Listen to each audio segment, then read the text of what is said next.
একটা কথা আছে, আমি একটা স্টেপ ফেলার মাধ্যমে অনেকজনের ড্রিম পূরণ করছি। বিষয়টা কিভাবে? বিষয়টা হচ্ছে আপনি হাসপাতালে কিংবা যারা অটিস্টিক ভাবে যাদের জন্মগতভাবে পা নেই, তারা চিন্তা করে যে একটা, একটা কদম যদি ফেলতে পারতাম, দুনিয়ায় যদি একটু হইলেও হাঁটতে পারতাম। অথচ আমরা প্রতিনিয়ত হাঁটাহাঁটি করি। আমাদের পা আছে, আমাদের হাত আছে।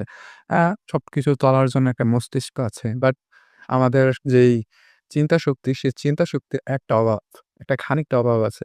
এই যে বিষয়টা, সেটা হচ্ছে একটা স্টেপ ফেলার মাধ্যমে আমরা হাজার, হাজার মানুষের স্বপ্ন পূরণ করছি।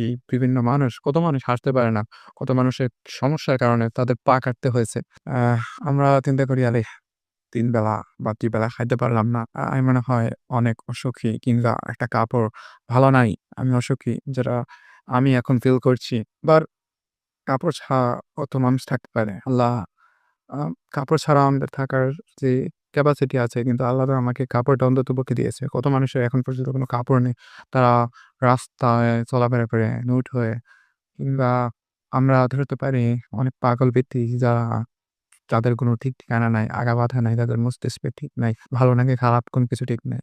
আমরা এখন বলি যে আমরা হচ্ছে মিডল ক্লাস ফ্যামিলি। এই দিকে যেতে পারি না, ওই দিকে যেতে পারি না। বাট চিন্তা করুন তো, যাদের ফ্যামিলি নেই, তাহলে তাদের বিষয়টা কিরকম হবে? এই বিষয়গুলো আমার মনে হয় একটু বেশি খেয়াল রাখা জরুরি। আমি বলছি না সবগুলো আমি মানতে পারবো।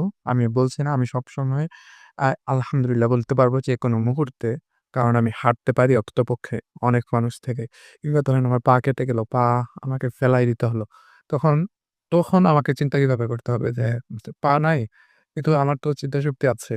অনেক মানুষের তো পাও নাই, হাতও নেই। এ ধরনের চিন্তাভাবনাগুলো যখন আমরা করতে পারবো, আমরা এগুলো প্র্যাকটিস যখন করতে পারবো, হয়তোবা আরো ভালো করতে পারবো। যদিও বিষয়টা আমার মধ্যে নাই, কিন্তু আমার চর্চার চেষ্টায় আছি।